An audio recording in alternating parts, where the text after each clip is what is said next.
औज़ुबिल्लाहिमिनश्शैतानिर्रजीम बिस्मिल्लाहिर्रहमानिर्रहीम। अस्सलामु अलैकुम वरहमतुल्लाहि वबरकातुहू। आजकल नमी का मौसम जा रहा है। ये सख्त गर्मी का मौसम था जिसमें अल्लाह के हुक्म से ये बारिशें और ज़ालाबारी हो रही है, जिससे मौसम में अचानक तब्दीली आ गई है।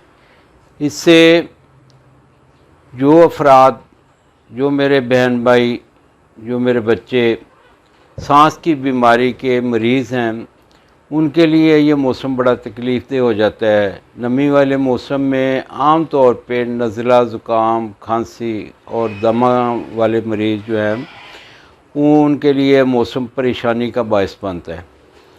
तो इसमें खांसी होने का डर भी ज़्यादा होता है, छींकें आती हैं, नज़ला ज़्यादा हो जाता है।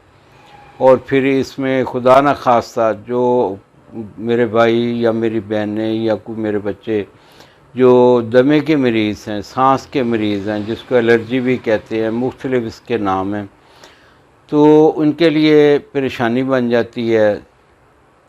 सांस आना मुश्किल हो जाता है, उसकी अलामतें बढ़ जाती हैं और ज़िंदगी अजीरन हो जाती है। फिर वो उसका फौरी हाल तो यही होता है कि नेबुलाइज़ वगैरह करते हैं, या वो पफ लेते हैं, या कोई दवाई खाते हैं। आम तौर पे इसकी स्टीराइज़ दवाइयाँ इस्तेमाल की जाती हैं, जो फ़ायदे के साथ साथ बहुत सारे नुकसानात भी करती हैं। तो आज मैं कोशिश करूँगा कि देसी दवाइयों में से कोई एक नुस्खा आपकी खिदमत में पेश करूँ, जो इसके लिए बेहतरीन हो और फौरी असर भी हो।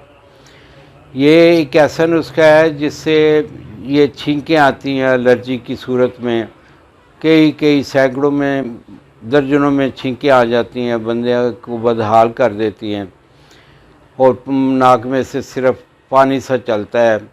वो इस बात की अलामत होती है कि नज़ला पीछे रुका हुआ है, और इसको एलर्जी की शक्ल दे के हम उसका इलाज एलर्जी का करते हैं। एलर्जी की टैबलेट्स खाते हैं, एलर्जी का कोई सिरप पी लेते हैं, या एलर्जी का कोई भी जो इसका इलाज है वो करते हैं।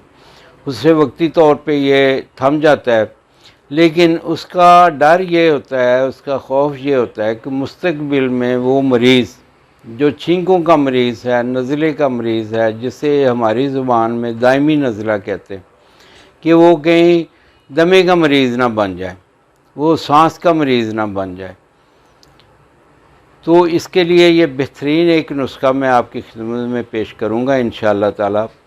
ये जो खांसी हो जाती है, मौसमी खांसी हो जाती है, जो आम तौर पे खांसी के मरीज़ होते हैं, उनके लिए भी जो वक्ती तौर पे मरीज़ हो जाते हैं मौसम की वजह से, या किसी बद परहेज़ी की वजह से, या किसी ऐसी चीज़ इस्तेमाल करने से जिससे गला ख़राब हो जाता है और खांसी वगैरह हो जाती है, तो इन सब के लिए ये बहुत मुफीद है। लेकिन इससे पहले मैं थोड़ी सी गुजारिश ये करूं कि ऐसे मौसम में कोशिश करें कि कोई ऐसी बदपरहेज़ी ना हो जो आपके गले को अफेक्ट करे, जो आपके गले को ख़राब करे, जो आपके नज़ले को बढ़ाए। ऐसी खुराकें बिल्कुल इस्तेमाल ना करें जिसमें ये खट्टी चीज़ें होती हैं, तली हुई चीज़ें होती हैं, तेज़ मिर्च मसाले वाली चीज़ें होती हैं, ये बाज़ार वाली चीज़ें होती हैं जो पैक मिलती हैं हमें, सरांटियाँ, पापड़ वगैरह बच्चे इस्तेमाल करते हैं। इंतहाई मुज़र चीज़ें हैं ये सांस वालों के लिए, खांसी वालों के लिए, नज़ले वालों के लिए। तो मैं आपकी खिदमत में नुस्खा पेश करता हूँ, आप स्क्रीन से नोट कर लें, या हमारे चैनल को सब्सक्राइब कर लिया करें, तो फिर ये नुस्खा आपके पास हमेशा रहेगा और नए भी आने वाले नुस्खे आपके पास सबसे पहले पहुँचते रहेंगे। इसमें अदरक 150 ग्राम लेना है, नमक 1 कप लें, सब्ज़ पुदीना 2 चम्मच, हल्दी 2 चम्मच, नमक स्याह आधा चम्मच। ये हल्दी जो है, जो घर में हम इस्तेमाल कर रहे हैं पिसी हुई, ये हल्दी आपने हरगिज़ इस्तेमाल नहीं करनी जो किचन में मौजूद है, क्योंकि ऐन मुमकिन है उसमें मिर्चों वाली चम्मच कभी हल्दी में डाल दी गई हो, तो सारा मामला ख़राब हो जाएगा। ताज़ा हल्दी लेके उसको पसवाना है। मिर्च स्याह 10 ग्राम, गुड़ 350 ग्राम, अजवाइन 10 ग्राम, गाय का घी 1 चम्मच। अब आपने करना क्या है कि पुदीना और अदरक के अलावा हर चीज़ को पसवा लेना है। पसवा के बारीक करके रखें। गुड़ को छोटी छोटी डलियों में तकसीम कर लें, छोटे छोटे टुकड़ों में तकसीम कर लें। सबसे पहले आपने अदरक को नमक किसी कढ़ाई में डाल के अदरक को उसमें अच्छी तरह भून लेना है। जब वो अच्छी तरह भुन जाए उसको ठंडा करके फिर धो लें, नमक के असरात उससे ख़त्म हो जाएं। फिर उसको छील के छोटा छोटा कर लें उसको। ये सारा फिर सब्ज़ पुदीना और अदरक इन दोनों को मिला के ग्राइंड कर लें, यानी बारीक कर लें बिल्कुल। फिर एक कढ़ाई में गुड़ डाल लें।